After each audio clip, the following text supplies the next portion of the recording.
The unfortunate ruler.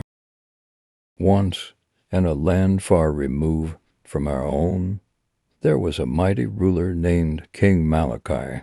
His kingdom was vast, his riches untold, and his power unrivaled.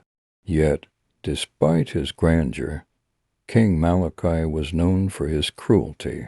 His subjects lived in fear, for he ruled with an iron fist, punishing even the smallest transgressions with the harshest of penalties. One fateful evening, as the crimson sun dipped below the horizon, King Malachi summoned his most trusted adviser, Thaddeus. The king had been plagued by unsettling dreams, visions of shadows creeping ever closer, whispers in the dark, and a cold, unending void. "Thaddeus," the king began, his voice trembling, "I have been tormented by nightmares. They speak of doom and despair. What can be done to rid me of these terrors?"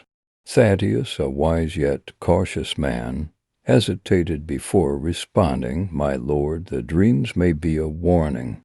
Perhaps they are a sign that you must change your ways, show mercy, and seek forgiveness." The king scoffed at the suggestion.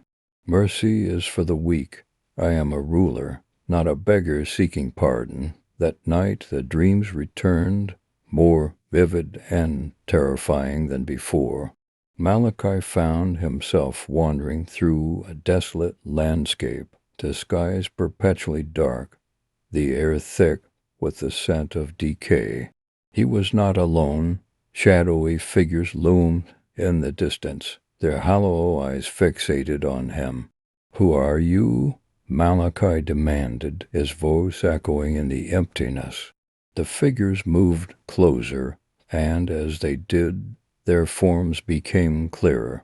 They were the spirits of those he had wronged, the innocent lives he had destroyed, the families he had torn apart. They spoke in unison, their voices a haunting chorus. "Your time is near, Malachi. You will pay for your sins." The king awoke in a cold sweat, his heart pounding. He dismissed the dream as mere folly, yet a seed of doubt had been planted deep within his mind. Days turned into weeks, and the nightmares persisted, each one more harrowing than the last. The shadows grew bolder, their whispers more insistent.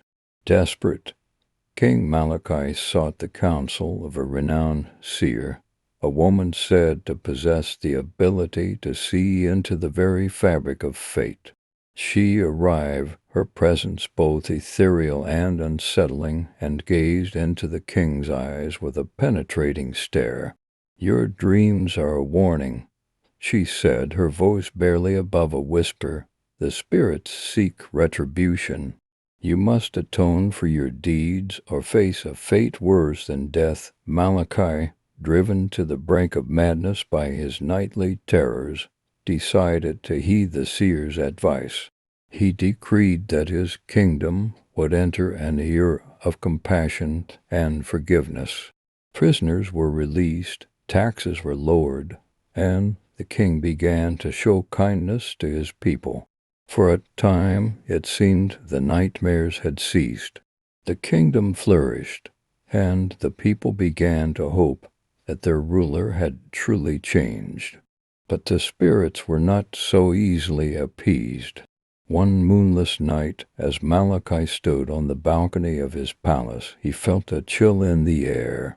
The shadows from his dreams began to materialize around him, their presence undeniable. They spoke once more, their voices like the rustle of dead leaves. "You cannot escape your fate, Malachi." Mercy was too late. Before the king could react, the shadows engulfed him, pulling him into their dark embrace. He felt himself falling, the world around him dissolving into darkness. When he finally landed, he found himself back in the desolate landscape of his dreams. The spirits surrounded him, their hollow eyes filled with an unquenchable thirst for vengeance.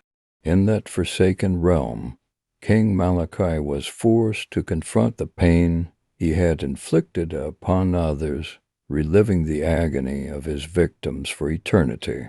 His kingdom, now without a ruler, prospered under the guidance of Thaddeus, who had learned from his predecessor's mistakes. The people remembered King Malachi not for his cruelty, but for the tale of his ultimate downfall, a grim reminder that even the most powerful are not immune to the consequences of their actions. And so the story of the unfortunate ruler was passed down through generations, a chilling testament to the power of justice and the inescapable nature of fate.